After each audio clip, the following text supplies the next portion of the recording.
It's apple. Apple. The IPA master chart reflects a table of all of the standard American English phonemes. There are splicers here to filter this table. So if you want to see a consonant, you can choose that and the table will update. If you want to see a specific consonant type, you can select it. And if you further want to see a specific phoneme, you can select it as well. And then the table will update. And then to reset the table, just select all for each slicer.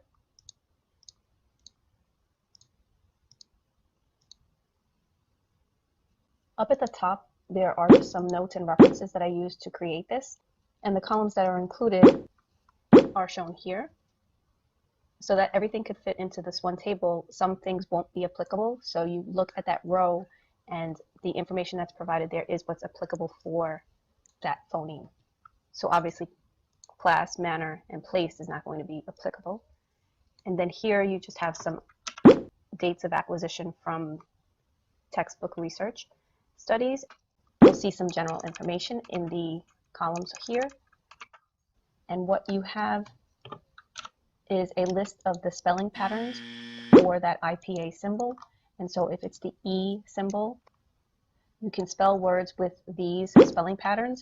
Keep in mind that these spelling patterns are comprehensive, but they're not exhaustive, of course. And if there were multiple examples for a certain spelling pattern in a word position, I would put them in the same cell. You could then choose to see all of the diphthongs, all of the monophthongs. And this selection here is just showing you, we have this IPA symbol, which is frequently transcribed as a diphthong, so I just combine them together to avoid some confusion. If you want to change the format, maybe you don't like these color patterns, just click on the slicer and these three dots will appear. You just click Edit Slicer and then go to Customize, and you can change the color here, the font size. You could even delete this if you wanted to and just reformat this so that you don't have slicers on this table. When you see that all is listed here, you know that the table has no filters on it. You could also do a filter on the header rows themselves so that you can just pick and choose the specific ones that you want to filter on without having to use this. So that's another option.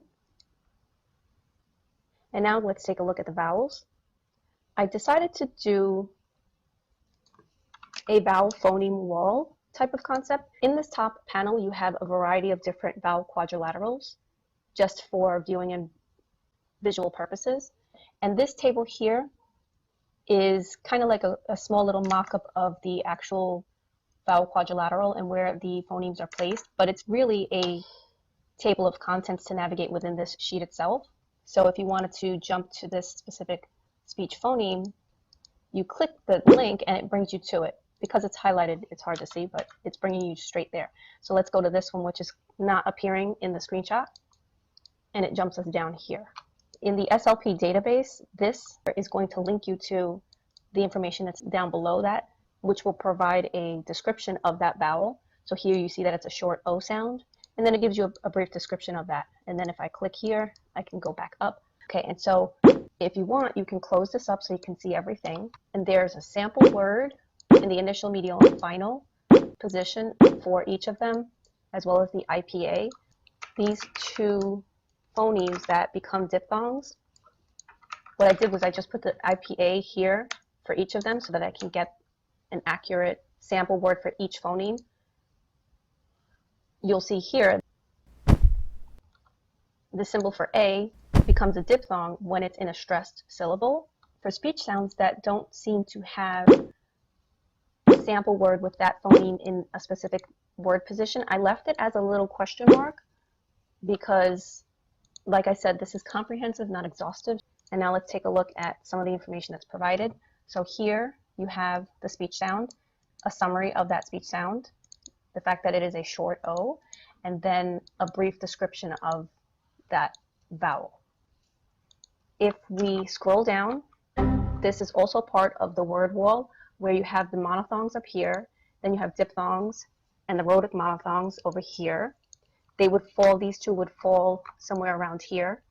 And then you have the rhotic diphthongs, which are actually considered two speech phonemes that are joined together. So I put that as well down here so that you have a nice summary of it. And here's a brief overview of the terms lax and tense, which are used to classify vowels, descriptions of the diphthongs with their on-glide and off-glide descriptions. And then you have A, which is also a long speech sound, and then the short speech sound is also A here. I, which is the short speech sound here, is on the side of it. And then for the O, you have short O here. So for the most part, they're lined up with their long and short descriptions side by side. And here's a special situation where you have in IPA transcription these two symbols here, and then you have these two other speech sounds here, which sometimes get confused, and some additional resources that are listed down here that will link you out to different sites.